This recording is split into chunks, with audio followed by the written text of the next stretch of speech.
ఇవాళ కాంగ్రెస్ ఎంత దిగజారిపోయిందంటే వాళ్ళ రాజకీయ లబ్ధి కోసం మాట్లాడుతున్నారు, వాళ్ళ రాజకీయ వ్యాపారాల కోసం మాట్లాడుతున్నారు. రాహుల్ గాంధీ ఆడుతున్న ఆట నీకు అర్థమవుతుందా?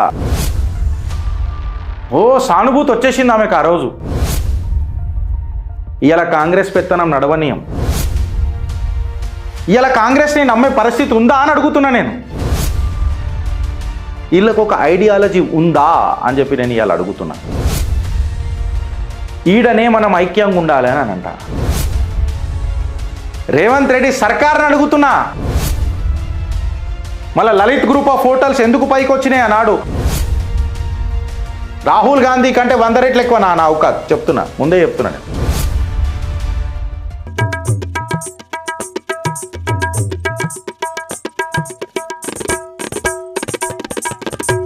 నేను పెట్టిన స్లైడ్ మీకు అర్థమై ఉంటుంది. కాంగ్రెస్ ఖటాఖట్ ధనాధన్ సఫాసఫ్ ఐడియాలజీ. ఈ కాంగ్రెస్ ఏదైతే ఖటాఖట్ ధనాధన్ సఫాసఫ్ ఐడియాలజీ ఉందో ఇది యాక్చువల్గా కాంగ్రెస్దేనా లేకపోతే రాహుల్ గాంధీ తన బద్మాష్ బుద్ధి యా బాలక్ బుద్ధి or whatever it is, నేను ఎదుగుతున్నాగా మమ్మీ అని అనుకుంటా ఎక్కడికే నేర్చుకుంటున్నాడు అని అనేది ఇప్పుడు ఇవాళ క్వశ్చన్, ఇవాళ ఆలోచించాల్సిన విషయం. ఈ రూట్స్ ఏడికి కనెక్ట్ అవుతున్నది. నిన్న మా గురువు గారితో మాట్లాడుతుంటే ఆయన నాకు ఇచ్చిన బోధనతో తీసుకొని వచ్చిన ఈ డీకోడ్ అంతా. గిరీష్, నువ్వు ఒకసారి అర్థం చేస్తున్నావా? నీకు అర్థమవుతుందా? రాహుల్ గాంధీ ఆడుతున్న ఆట నీకు అర్థమవుతుందా అని చెప్పి మాట్లాడండి. అదే ఇలా మన చిట్టా నంబర్ 2 ఈ స్లైడ్ తో. ఈ ఫేక్ గాంధీ ఫ్యామిలీ ఇలా కంప్లీట్ గా మార్క్సిస్ట్ ఐడియాలజీకి దగ్గర అవుతుంటూ వచ్చింది రాహుల్ గాంధీ నేతృత్వంలో. వెల్త్ రీడిస్ట్రిబ్యూషన్ ప్లాన్ ఏదైతే ఉన్నదో దీన్ని నెత్తిలో పెట్టుకొని మనోడు కమ్యూనిస్ట్ మెంటాలిటీకి దిగిపోయింది ఇలా కాంగ్రెస్. ఇలా మనము నెహ్రూ, పూల్వాలా చాచా నెహ్రూ ఆనాటి చరిత్ర తీసుకొని చూస్తే ఇందిరాగాంధీయే ఒక కొత్త ఆపరేషన్ అప్పుడు సంకల్పం తీసుకొని ఒక కమ్యూనిస్ట్ ప్రభుత్వంని తుంగలో దొక్కిన చరిత్ర మనం అందరం చూసినాం. అదే కాంగ్రెస్ ఈయన చరిత్ర అని చెప్తాం. అలా ఇదే ఇందిరాగాంధీ గారు ప్రియదర్శిని అని అంటారు. ఏడ ప్రియమైన దర్శిని నాకు తెలియదు, బికాస్ ఆమె దాంట్లో నాకు ప్రియం కనబడలే, దర్శిని కనబడలే. కాకపోతే ఒక్కటి మాత్రం మీరు గుర్తుపెట్టుకోవాలా, ఏందనంటే ఇంతకు ముందు నేను అనురాగ్ ఠాకూర్ గారు మాట్లాడుతున్న విషయంలో రాహుల్ గాంధీని తీసుకొని ఉంటే నేను అవమానపడతా, ఎప్పటికైనా బడుగు బలహీన వర్గాలకు మాట్లాడితే అవమానం పడాల్సి వస్తుంది, నేను పడతా అని చెప్పి సేమ్ అలా నాయనమ్మ చరిత్ర రిపీట్ చేస్తున్నాడు రాహుల్ గాంధీ. నేను అణువు నాకు తెలిసి కాంగ్రెస్ ది ఆ చరిత్ర అట్లాంటిది.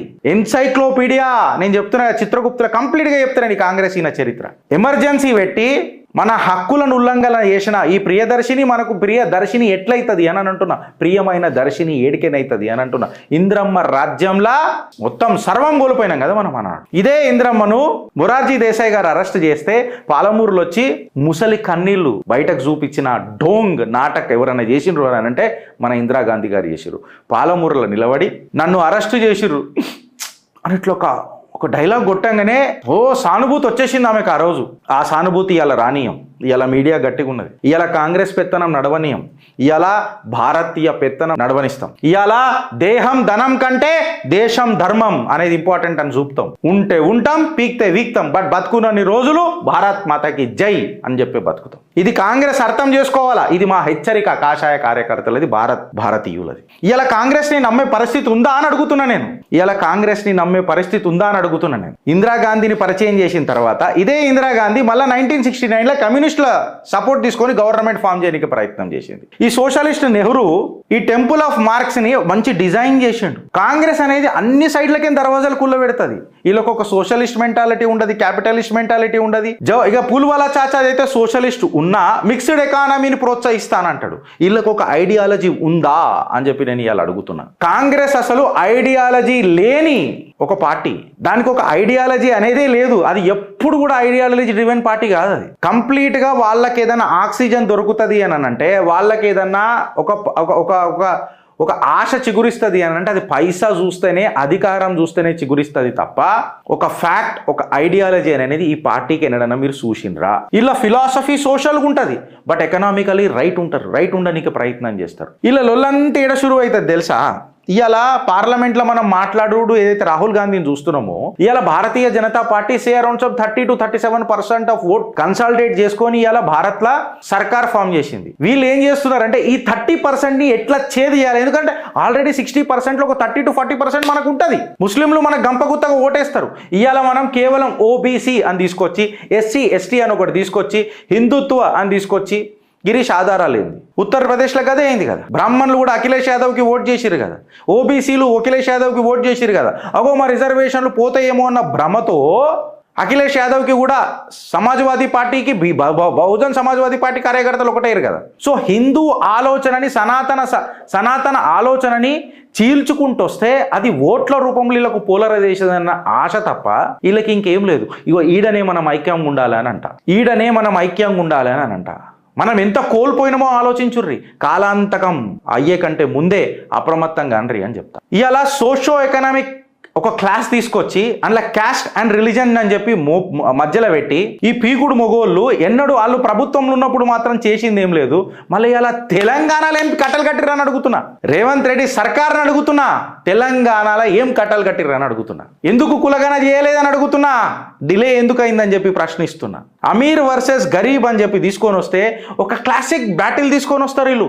ఎమోషనల్ ఇష్యూ తీసుకొని వస్తారు. మళ్ళీ మనోడు వేసుకునే జాకెట్ లక్షలలో ఉంటుంది, దాని గురించి ఎవడు మాట్లాడొద్దు. కాకపోతే మోదీ వేసుకున్న డ్రెస్ల గురించి మాట్లాడతాడు. ఒకటే టీషర్ట్ వేసుకొని తిరుగుతాడు, ఎందుకంటే ఎవరికి డౌట్ రావద్దు కదా. ఆ టీషర్ట్ ఎంతదో కాస్ట్ బయట పెట్టమని, అప్పుడు తెలుస్తుంది, ఆట మొదలవుతుంది. ఇవాళ కాంగ్రెస్ ఎంత దిగజారిపోయిందంటే తన ఐడియాలజీ లేకుండా ఒక కమ్యూనిస్ట్ ఐడియాలజీకి, మార్క్సిస్ట్ ఐడియాలజీకి దిగిందనంటే ఇందులో చైనా ప్రభావం ఎంత ఉందని చెప్పి మిమ్మల్ని ఆలోచించమని చేస్తున్నా.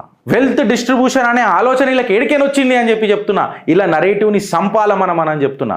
రాహుల్కి ఏదైనా ఎకనామిక్ ఫార్ములేషన్స్ మీద మాట్లాడమనంటే శక్తి ఉందా అని అడుగుతున్నా. ఫిస్కల్ డెఫిషిట్ మీద మాట్లాడే జిగర్ల దమ్ముందా అని అడుగుతున్నా.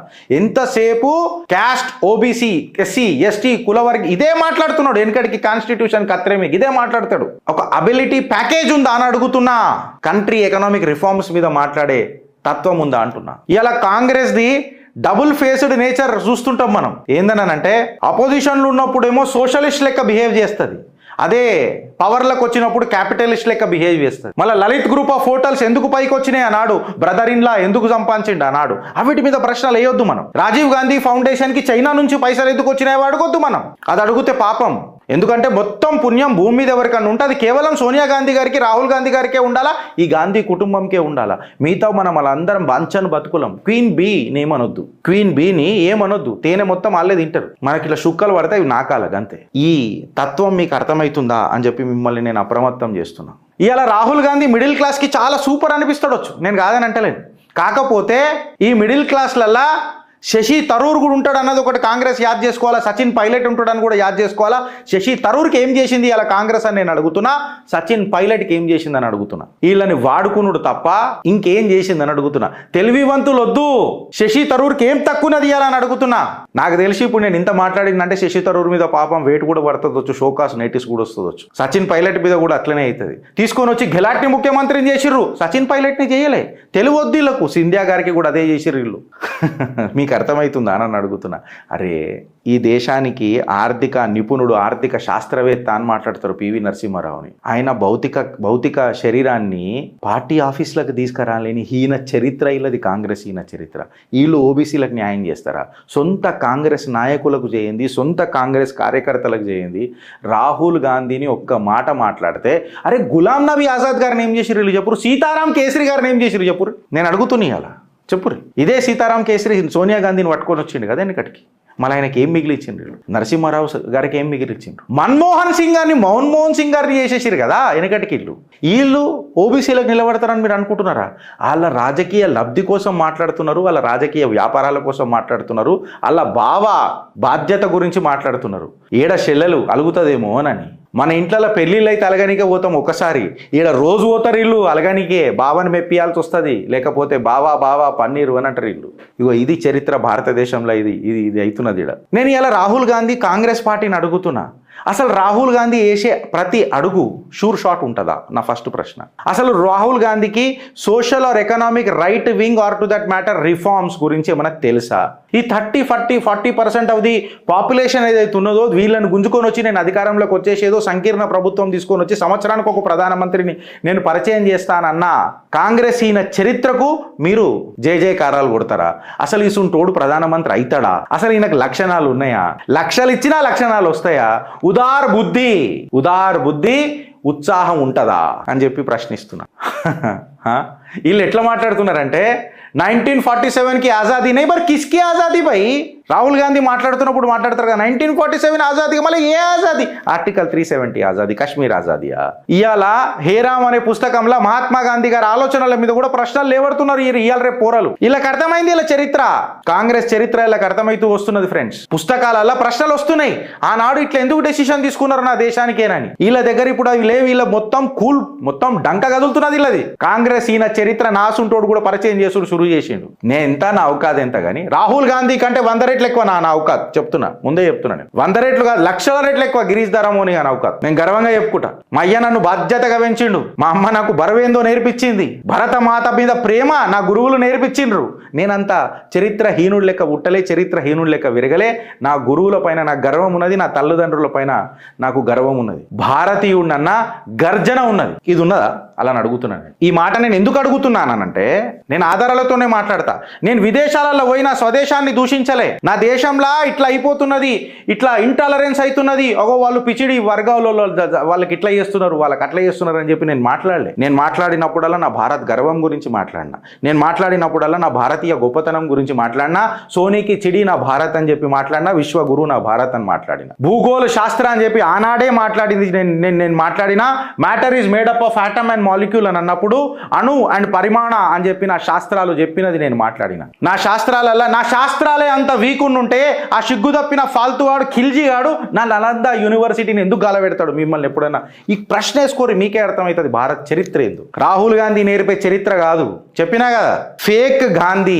ఫేక్ గాంధీ గమ్మునున్న గాంధారి, ఖటాకట్ ఈడ అడుగుతున్నా, ఆలోచిస్తారా లేక అనుభవిస్తారా?